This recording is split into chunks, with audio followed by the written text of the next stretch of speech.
আসসালামু আলাইকুম ছাত্রছাত্রীরা, আশা করি তোমরা ভালো আছো, বাড়িতে আছো।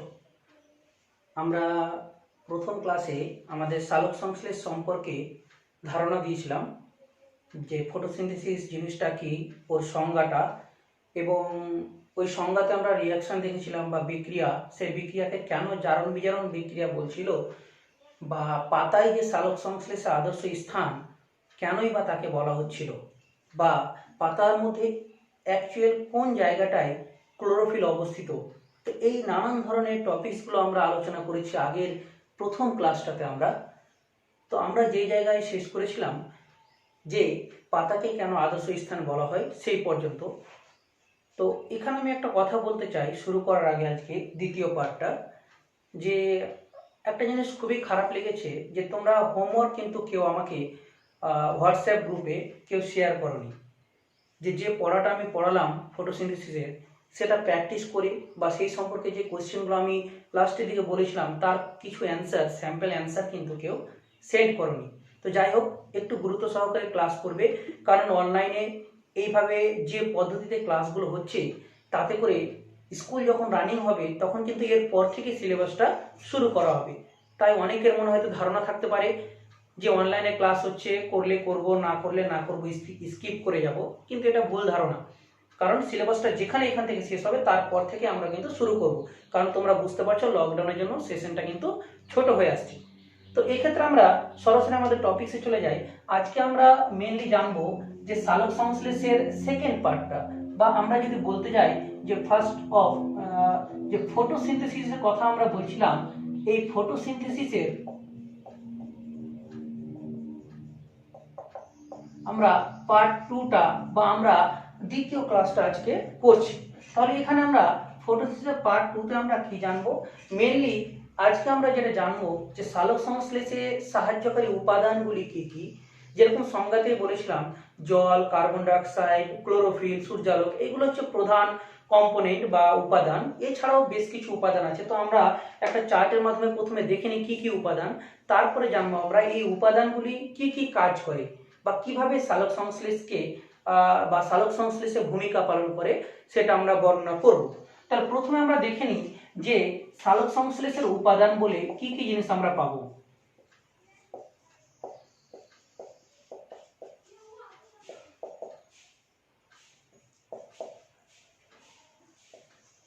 তাহলে সালোক সংশ্লেষের উপাদান করে যদি আমরা দুটো ভাগে ভাগ করি এটাকে, তাহলে আমরা দুটো ভাগে ভাগ করলে আমরা একদিকে দেখবো প্রধান উপাদানগুলি কি কি, আর একদিকে দেখবো আমরা গৌণ উপাদান বা সাহায্যকারী উপাদানগুলি বলতে পারি। তাহলে এখানে যদি আমরা বলতে যাই যে এই ক্ষেত্রে আমরা প্রধান উপাদান কি কি পাবো,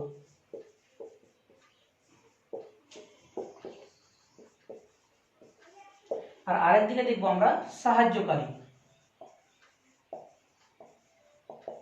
তাহলে প্রধান উপাদান এবং সাহায্যকারী উপাদান। তাহলে এই ক্ষেত্রে আমরা প্রধান উপাদানগুলির ক্ষেত্রে আমরা কি কি নাম বলবো এবং সাহায্যকারী কি কি বলবো, তাদের ভূমিকাগুলি আমরা একটু একটু করে জানবো। তার প্রধান উপাদানের মধ্যে এক নম্বরে যে নামটা উঠে আসছে, অর্থাৎ আমরা প্রথমে বলবো CO2 বা কার্বন ডাইঅক্সাইডের কথা। এছাড়া আমরা কি জানি যে পরিবেশ থেকে CO2 ছাড়াও উদ্ভিদরা মাটির নিচ থেকে মূলের সাহায্যে জল সংগ্রহ করছে, তাহলে আমরা H2O বা জলের কথা বলছি। তিন নম্বরে বলবো এই দুটো উপাদান যখন পাতায় সংগৃহীত হয় তখন যেটা মেনলি লাগে সূর্য থেকে আগত সূর্যালোক বা সূর্যালোকের মাধ্যমে আসা ফোটন কণা। তাহলে তিন নম্বরে আমরা প্রধান উপাদান যেটা পড়বো সূর্যালোক।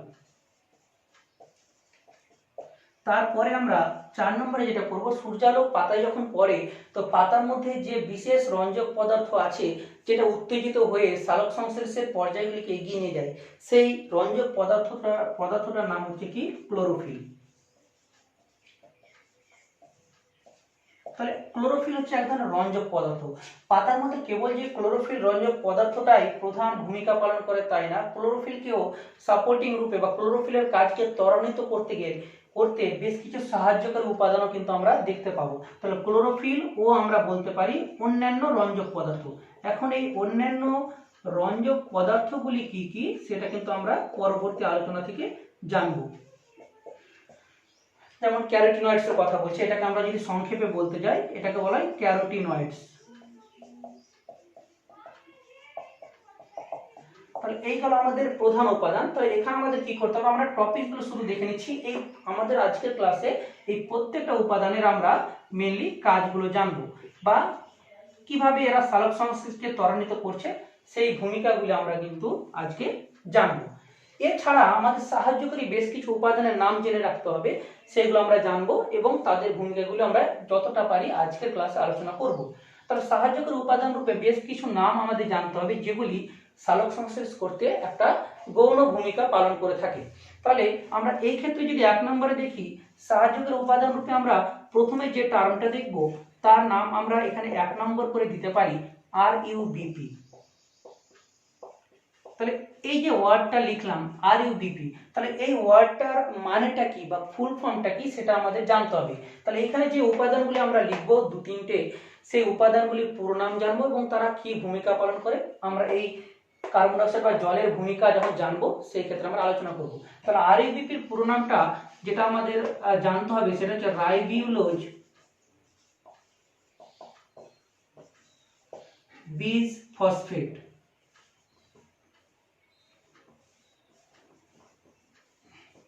তাহলে এটার ক্ষেত্রে আমরা নামটা জানলাম রাইবিউলোজ বিস ফসফেট। তাহলে 1 নম্বরে আমরা RUBP এর কথা জানতে পারছি, যেটা আমাদের সালোক সংশ্লেষে সাহায্য করে। 2 নম্বরে যেটা জানবো সেটা হচ্ছে NADP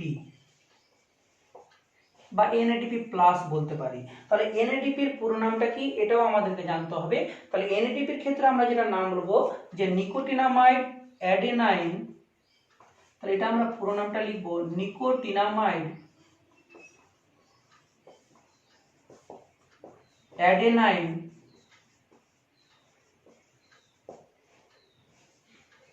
ডাইনিউক্লিওটাইড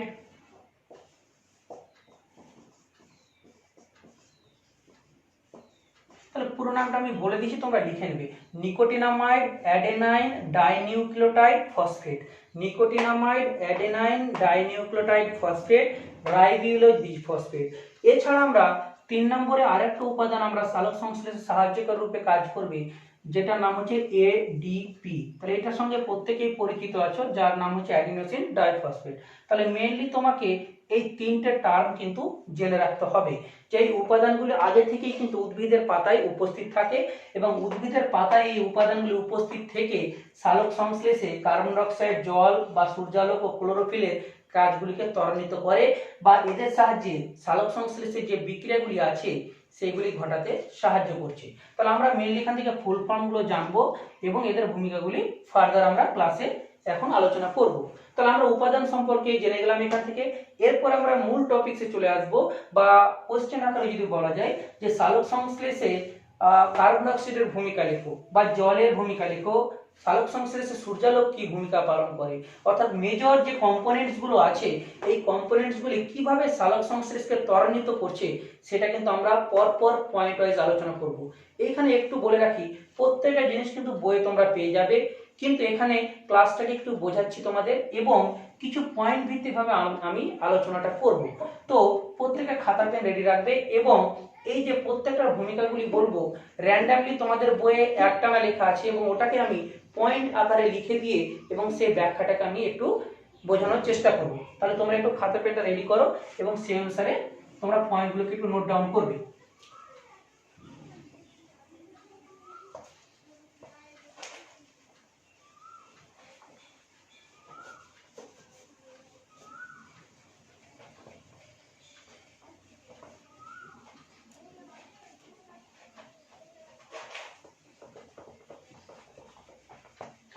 একটা কথা বলে রাখি প্রথমে ভূমিকার আগে, তাহলে আমরা হেডিংটা যদি দিয়ে দিতে পারি যে প্রথমেই লিখবো আমরা সালোক সংশ্লেষে, 1 নম্বর পয়েন্ট সালোক সংশ্লেষে কার ভূমিকা পড়বো আমরা, CO2 এর ভূমিকা। তাহলে প্রথম পয়েন্ট হচ্ছে সালোক সংশ্লেষে কার্বন ডাই অক্সাইড কি ভূমিকা পালন করে। তাহলে এই যে আমি টার্মটা লিখেছি CO2, তাহলে এর ভূমিকাটা কি। তাহলে এখানে আমরা একটা জিনিস আগে জেনে নিই যে সালোক সংশ্লেষ দুটি পর্যায়ের মাধ্যমে ঘটে। সালোক সংশ্লেষ দুটি পর্যায়ের মাধ্যমে ঘটে। পর্যায়ের মাধ্যমে মানে দুটি স্টেপে ঘটে। কিরকম, যে আমরা যদি একটা সালোক সংশ্লেষের রিয়াকশন দেখতে পাই, তাহলে লাস্টে দেখব যে কি কি আমরা এন্ড প্রোডাক্ট পেয়েছি। গ্লুকোজ পেয়েছি, জল পেয়েছি, অক্সিজেন পেয়েছি এবং শক্তি আবদ্ধকরণ হয়েছে, সৌরশক্তি আবদ্ধকরণ। তাহলে এই গ্লুকোজটা যে পেলাম, আমরা কি একটাই রিয়াকশনের মাধ্যমে গ্লুকোজটা পেলাম বা একবারেই কি গ্লুকোজটা সরাসরি পেয়ে যাচ্ছি? না, বলা হচ্ছে দুটি স্টেপে।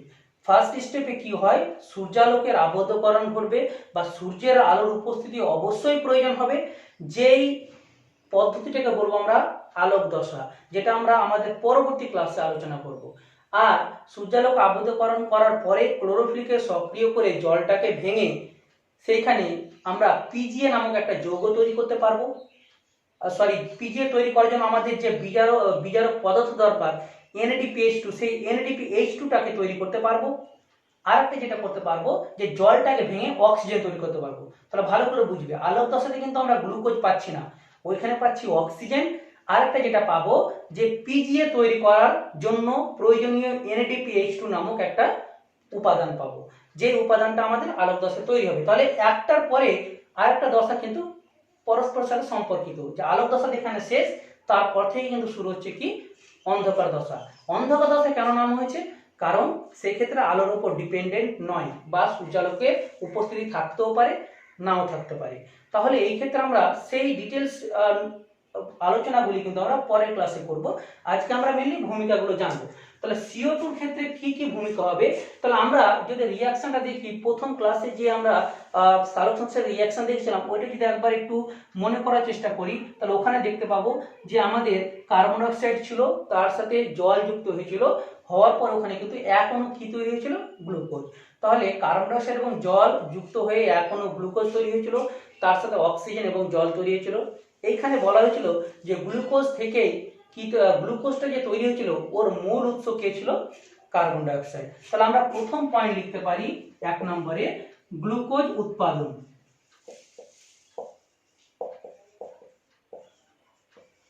তাহলে তোমাদের যেটা করতে হবে, এই পয়েন্টটাকে তোমরা শুধু নোট ডাউন করো এবং বাকি কথাগুলো একটু তোমরা বুঝে নাও। তাহলে আমরা এখানে যদি আলোচনা করতে যাই গ্লুকোজ উৎপাদনের ক্ষেত্রে, আমরা কি জানবো, যে সালোক সংশ্লেষ প্রক্রিয়ায় কাঁচামাল রূপে বা প্রধান কাঁচামাল রূপে কাকে ব্যবহার করা হচ্ছে, CO2 কে।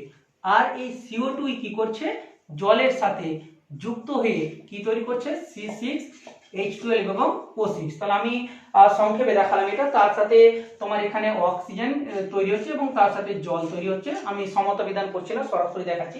তাহলে এখানে এই যে কার্বন ডাইঅক্সাইডটা আছে, এই কার্বন ডাইঅক্সাইডই হচ্ছে এই গ্লুকোজ তৈরির মূল উৎস। তাহলে আমরা গ্লুকোজ উৎপাদন পয়েন্ট এটাই বলবো, যে 6 অণু কার্বন ডাইঅক্সাইড কি করে, তোমার 1 অণু গ্লুকোজ তৈরি করছে, অর্থাৎ গ্লুকোজ উৎপাদনের মূল উৎস হচ্ছে কে, কার্বন ডাইঅক্সাইড। তাহলে 1 নম্বর পয়েন্ট আমরা এটা ভূমিকা লিখতে পারি। 2 নম্বর, তারপরে 2 নম্বরে আমরা দেখব এইখান থেকে যেটা 2 নম্বরে করা হবে, যে পিজিএ তৈরি। 2 নম্বরে হবে পিজিএ তৈরি বা বলতে পারি সংশ্লেষ। তাহলে এই পয়েন্টটাকে তোমরা একটু লিখে নাও, পিজিএ তৈরি। একটু আগে আমি বললাম যে সালোক সংশ্লেষের দুটি দশা, একটা আলোক দশা আর একটা অন্ধকার দশা। অন্ধকার দশার মাধ্যমে কিন্তু তৈরি হয় গ্লুকোজ, আর গ্লুকোজ তৈরি করতে গেলে যে স্থায়ী যৌগটা দরকার হয় অন্ধকার দশায়, তার নাম হচ্ছে পিজিএ। তাহলে পিজিএ এর পুরো নামটা কি, তাহলে এই পিজিএ এর পুরো নাম যদি আমরা বলতে যাই, ফসফোগ্লিসারিক অ্যাসিড। Phosphoglyceric acid.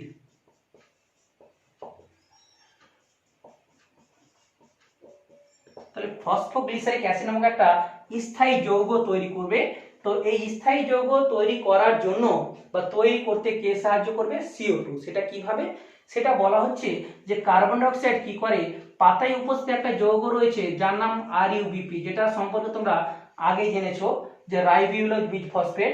তো এই RUBP এর সঙ্গে এই CO2 যুক্ত হবে এবং এই RUBP এর সাথে CO2 যুক্ত হয়ে কি করবে, এই RUBP কে বিজারিত করবে এবং বিজারিত করে এখানে পর্যায়ক্রমে তৈরি করবে প্রথম স্থায়ী যৌগ, তার নাম কি, পিজিএ। তাহলে অন্ধকার দশার একটা বিক্রিয়া। তাহলে এটা আমি এখানে যেটা লিখেছি, এটা হচ্ছে একটা অন্ধকার দশার বিক্রিয়া। তাহলে সালোক সংশ্লেষের এই অন্ধকার দশাটা ঘটতে গেলে কার দরকার হচ্ছে, CO2, বা আমরা পরোক্ষভাবে বলতে পারি পিজিএ বা ফসফোগ্লিসারিক অ্যাসিড, যেটা অন্ধকার দশায় তৈরি হচ্ছে সালোক সংশ্লেষের, সেই পিজিএ তৈরি করতে গেলে কার দরকার, CO2। কিভাবে, এই CO2টা অন্ধকার দশায় পাতায় উপস্থিত রাইবোজোইক বীজ ফসফেটকে বিজারিত করে কিন্তু এটা তৈরি করছে। তাহলে নিশ্চয়ই 2 নম্বর পয়েন্টটা বুঝতে পেরেছো।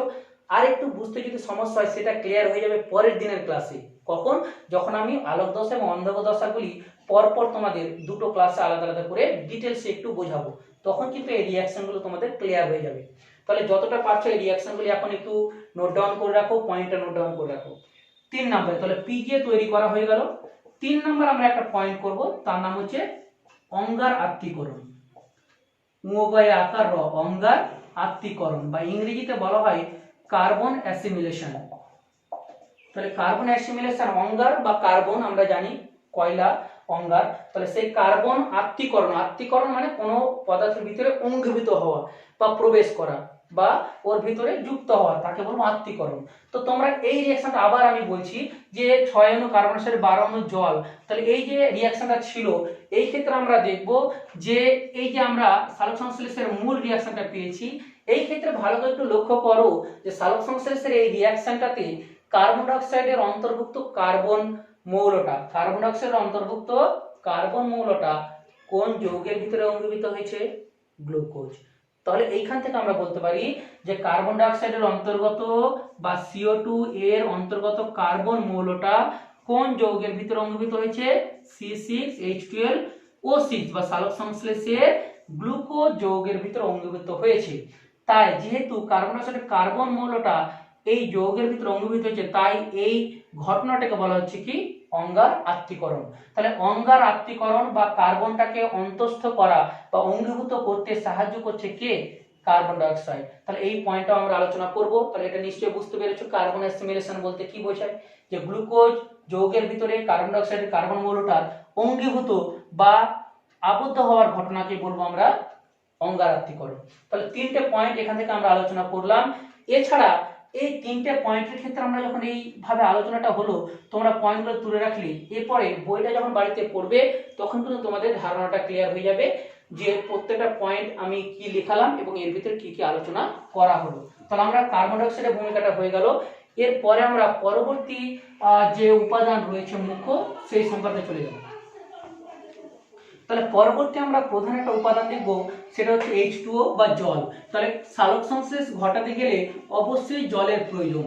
তাহলে জল ছাড়া কিন্তু আমাদের পাতার ভিতরে ক্লোরোফিলের সাহায্যে বা সূর্যালোকের উপস্থিতিতে আমরা কার্বন ডাই অক্সাইডকে জলের সাথে বিক্রিয়া ঘটাতে কার্বন ডাই অক্সাইড থেকে শুধুমাত্র গ্লুকোজ তৈরি করতে পারবো না, জলের সাথে অবশ্যই বিক্রিয়া ঘটাতে হবে। তাহলে আমরা এখানে শুধু এই জায়গাটাকে মুছে দিয়ে এইখানে আমরা যেটা করব সেটা হচ্ছে H2O বা আমরা লিখব জল। তাহলে এইখানে লিখছি আমরা জলের ভূমিকা। তাহলে জল এর কি ভূমিকা এখানে? তাহলে জলের ভূমিকা বলতে গেলে আমাদের বেশ কিছু টার্ম, তাহলে প্রথমেই একটা শব্দ আমরা জানবো, প্রথম যে কাজটা করে সেটা হচ্ছে ফটোলাইসিস। তাহলে প্রথম পয়েন্টটা আমরা দেখব ফটোলাইসিস, ভেরি ভেরি ইম্পর্টেন্ট, একটু বুঝতে হবে এখানে। তাহলে আমি বারবার বলছি আজকে ভূমিকার ক্লাসটা একটু অসুবিধা হবে, কারণ হচ্ছে আমরা পরের দুটি ক্লাস যখন করব সালোক সংশ্লেষের আলোক দশা এবং অন্ধকার দশা, তখন কিন্তু আমার এই ভূমিকাগুলি ক্লিয়ার হয়ে যাবে বা জলের সালোক সংশ্লেষ জলের কি কাজ সেটা কিন্তু ক্লিয়ার হয়ে যাবে। তবুও আজকে যতটা পারছি বোঝানোর চেষ্টা করছি। কি হয় ঘটনাটা শোনো সালোক সংশ্লেষে, মৌখিকভাবে একবার শুনে নাও, পরের ক্লাস আবার ডিটেলসে শুনবে। প্রথমে আমরা দেখতে পাবো যে পাতায় ক্লোরোফিল অণু যেটা আছে সেটা নিষ্ক্রিয় অবস্থায় থাকে, নিস্তেজ অবস্থায়। এরপরে ওইখানে যখন ওই পাতার উপরে সূর্য থেকে সূর্যালোক পড়লো, ওই নিষ্ক্রিয় ক্লোরোফিলটা সক্রিয় হয়ে যায়। সক্রিয় হয়ে গিয়ে কি হয়, ওই ক্লোরোফিল থেকে একটা ইলেকট্রন নিক্ষিপ্ত হয় বা বাইরে বেরিয়ে আসে। তাহলে সক্রিয় ক্লোরোফিল, নিষ্ক্রিয় ক্লোরোফিলটা সক্রিয় হলো সূর্যালোক দ্বারা। আর কি হয়, পাতায় যে জল গৃহীত হয়েছে এবং পরিবেশ থেকে কার্বন ডাই অক্সাইড গৃহীত হয়েছে, সেই গৃহীত জল এবং কার্বন ডাই অক্সাইডকে রিঅ্যাকশন বা বিক্রিয়া ঘটাতে সাহায্য করে সক্রিয় ক্লোরোফিল। তাহলে দেখো সূর্যালোক যদি পাতায় না পড়ে ক্লোরোফিল সক্রিয় হবে না, ক্লোরোফিল যদি সক্রিয় না হয় তাহলে জল বিশ্লিষ্ট হবে না, জল বিশ্লিষ্ট হবে না বা জলটা ভাঙবে না। আর জল যদি না ভাঙে তাহলে ও কিন্তু কি করবে না, সালোক সংশ্লেষে রিঅ্যাকশন ঘটাতে পারবে না। তাহলে এই যে সক্রিয় ক্লোরোফিল দ্বারা জলের বিশ্লিষ্ট হওয়া বা জল ভেঙে যাওয়া, এই ঘটনাটাকেই বলা হয় কি, ফটোলাইসিস। এই কথাটা বারবার উঠে আসবে আমাদের ভূমিকাগুলো পড়াতে, পরবর্তীতে উঠে আসবে। তাহলে ক্লোরোফিল ভূমিকা বলবো তখনও ফটোলাইসিস উঠে আসবে, সূর্যালোকের ভূমিকা তখনও।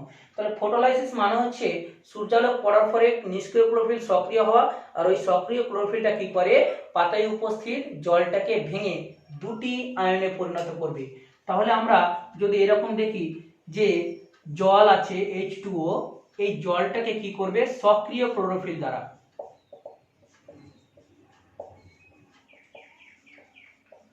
তাহলে সক্রিয় ক্লোরোফিল দ্বারা এই জলটা ভেঙে যাবে কিসে H+ এবং OH-।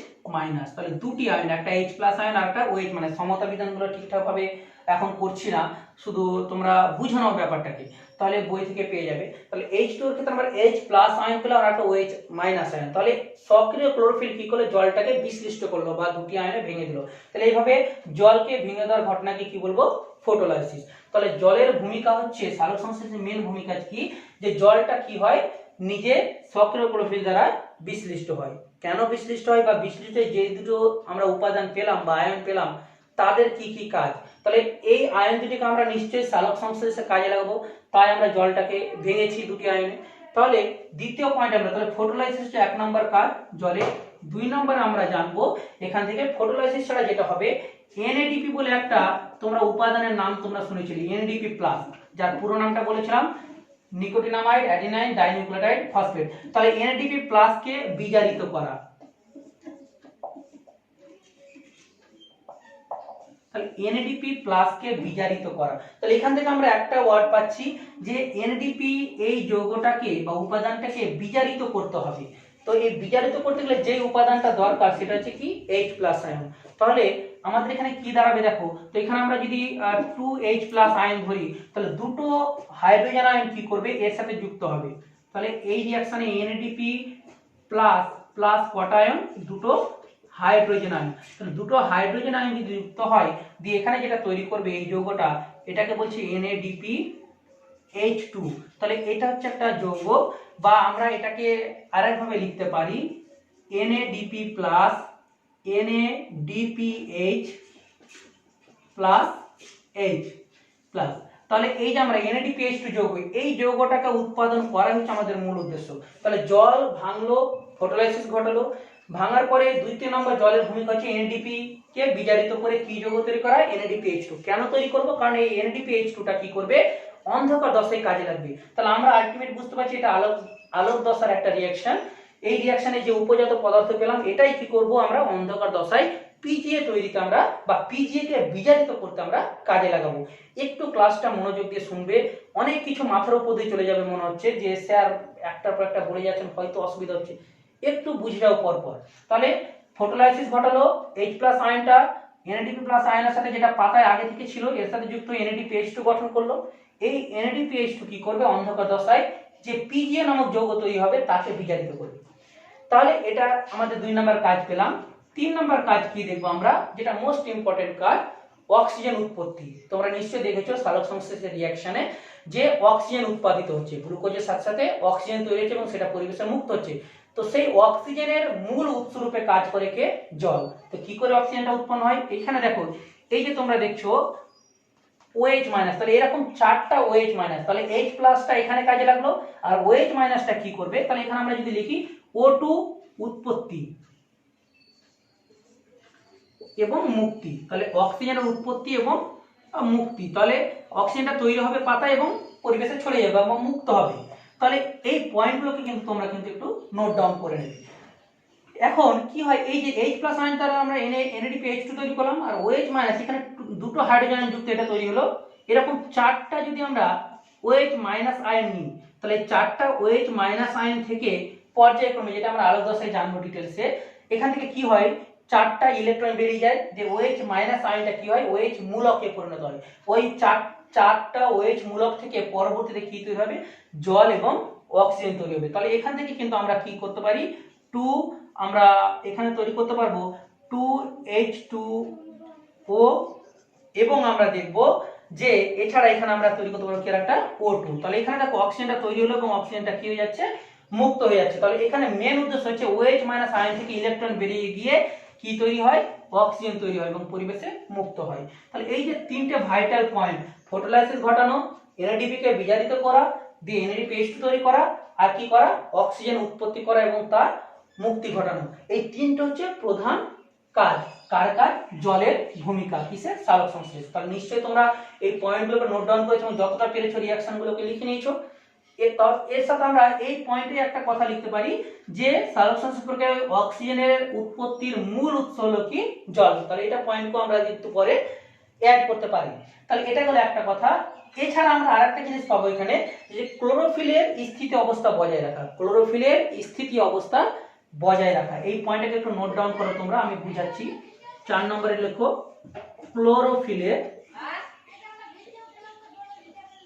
ক্লোরোফিলের স্থিতি অবস্থা বজায় রাখা। আবার বলছি, হাতে লেখা স্পষ্ট না হলে বা বুঝতে না পারলে একটু শুনে নাও। ক্লোরোফিলের স্থিতি অবস্থা বজায় রাখা। ক্লোরোফিলের স্থিতি অবস্থা কেন বলছি? কারণ শোনো, আমরা একটা কথা আগে বলেছি যে সূর্যালোক করার সাথে সাথে নিষ্ক্রিয় ক্লোরোফিলটা সক্রিয় হয়ে যায় বা উত্তেজিত হয়ে যায়। তাহলে উত্তেজিত দশাটা হচ্ছে নিশ্চয়টা স্থির দশা না। তাহলে উত্তেজিত দশাটাকে থেকে আবার আগের দশায় ফিরে আসাটাকে কি বলবো আমরা? স্থিতি দশা। তাহলে এই যে আমরা দেখছি যে ক্লোরোফিলটা উত্তেজিত হওয়ার পর ওটা আবার নর্মাল দশায় নিয়ে আসার জন্য কে কাজ করবে? জল। কিভাবে কাজ করবে? যে এই যে এখান থেকে 4টে ইলেকট্রন বেরোলো, এই ইলেকট্রনটা কি হবে? তোমার ওই যে ক্লোরোফিলটা আছে সক্রিয়, সেই ক্লোরোফিলের সাথে যুক্ত হয়ে ওখান থেকে কি করবে? তোমার ক্লোরোফিলটাকে আবার আগের অবস্থায় বা সক্রিয় থেকে আবার স্থিতি অবস্থায় নিয়ে আসতে সাহায্য করবে। কখন এসে নিয়ে আসবে? যখন ওই সক্রিয় ক্লোরোফিলটা জলকে ভাঙবে তারপরে। তাহলে সক্রিয় ক্লোরোফিল জলকে ভেঙে দিল, ওর কাজ শেষ। তারপর সক্রিয় ক্লোরোফিলটাকে নিষ্ক্রিয় করতে হবে। তাহলে এই OH মাইনাস OH থেকে যে ইলেকট্রনগুলো বেরোলো সেটা আবার ওই সক্রিয়টাকে নিষ্ক্রিয় করবে। তাহলে এইগুলো 4টা পয়েন্ট তোমরা এখান থেকে জলের ভূমিকাটা করবে। তাহলে কার্বন ডাই অক্সাইড এবং জলের ভূমিকা এই দুটো তোমাদের করানো হলো। এর সাথে আমি আরেকটা যতটা পারা যায় চেষ্টা করছি, যে 3 নম্বরে সূর্যালোকের ভূমিকা। তাহলে একটু তোমরা পয়েন্টগুলো নোট ডাউন করবে। তাহলে এর পরে আমরা যেটা দেখবো যে সালোক সংশ্লেষে সূর্যালোকের কি ভূমিকা রয়েছে।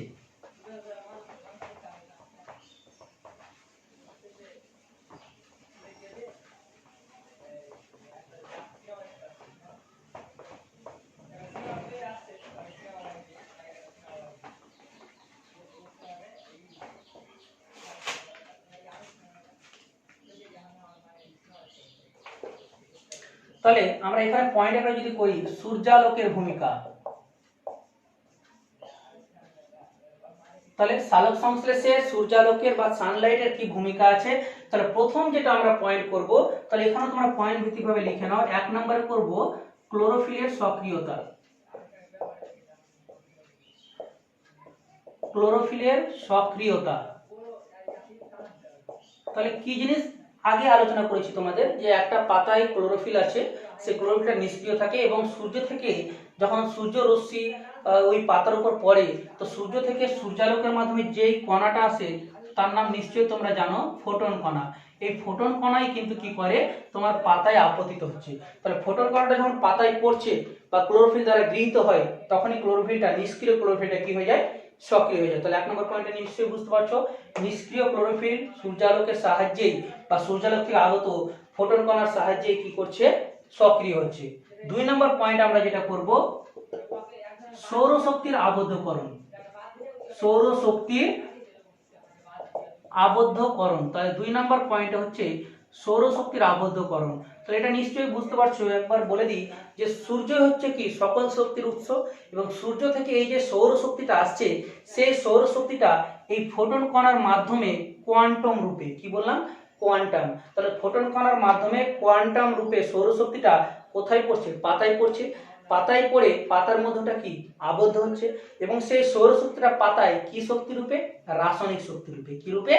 রাসায়নিক শক্তি রূপে আবদ্ধ হয়, এবং যা পরবর্তীতে স্থৈতিক শক্তিতে রূপান্তরিত হয়। তাহলে এই যে ঘটনাটা, সৌরশক্তির আবদ্ধকরণ এবং স্থৈতিক শক্তিতে রূপান্তরিত। তাহলে এখানে স্টেপ ওয়াইজ ব্যাপারটা কি দাঁড়াচ্ছে, যে সূর্য থেকে আমরা যদি দেখতে যাই যে সূর্য থেকে ফোটন কণা আসছে, তো ফোটন কণার মাধ্যমে কোন শক্তি আসছে?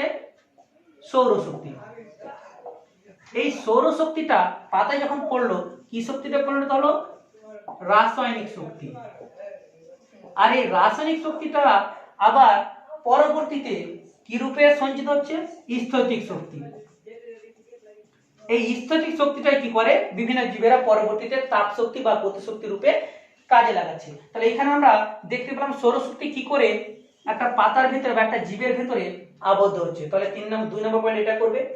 3 নম্বর পয়েন্ট আমরা যেটা আলোচনা করব, তাহলে পয়েন্টগুলো কিন্তু অবশ্যই তোমরা এখানে নোট ডাউন করে নেবে, পয়েন্টগুলোকে লিখে নেবে এবং ডিটেলসে বই আছে, আমি যতটা পারলাম বোঝালাম, তোমরা বাকিটা বই থেকে দেখবে। যেটা অসুবিধা হবে আমাকে অবশ্যই কমেন্ট সেকশনে জিজ্ঞেস করবে বা আমাকে নাম্বারে মেসেজ করবে।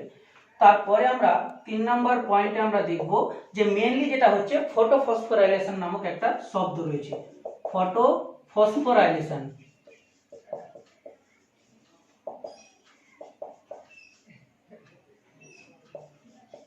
তাহলে ফটো ফসফোরাইলেশন কথাটা কি? ফটো ফসফোরাইলেশন মানে একটু আগে যে টার্মটা করলাম যে সৌরশক্তির আবদ্ধকরণ স্থিতি শক্তি রূপে, তাহলে এই আবদ্ধকরণের ব্যাপারটাকে কিন্তু ঘুরিয়ে বলা হচ্ছে ফটো ফসফোরাইলেশন।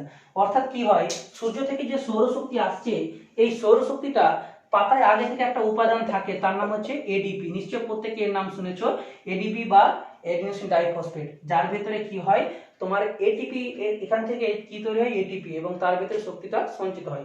তাই বলছি পাতায় উপস্থিত এডিপিটা যখন পাতায় সূর্যালোক পড়লো বা সৌরশক্তিটা আপতিত হলো, তখন সেই সৌরশক্তিটা রাসায়নিক শক্তিতে পরিণত হলো, এবং সেই রাসায়নিক শক্তিটা কি করলো, এডিপির সঙ্গে কাকে যুক্ত করলো, অজৈব ফসফেট। পিআই মানে কার কথা বলছে, অজৈব ফসফেট। তাহলে এডিপির সাথে অজৈব ফসফেট এই উপাদানটাকে যুক্ত করলো কে, ফোটন কণার মধ্যে থাকা সৌরশক্তি, এবং যুক্ত করার পরে যে উপাদানটা তৈরি করলো তার নাম কি, এটিপি বা অ্যাডেনোসিন ট্রাইফসফেট, এবং যার ভেতরে শক্তিটা স্থৈতিক শক্তি রূপে সঞ্চিত থাকলো।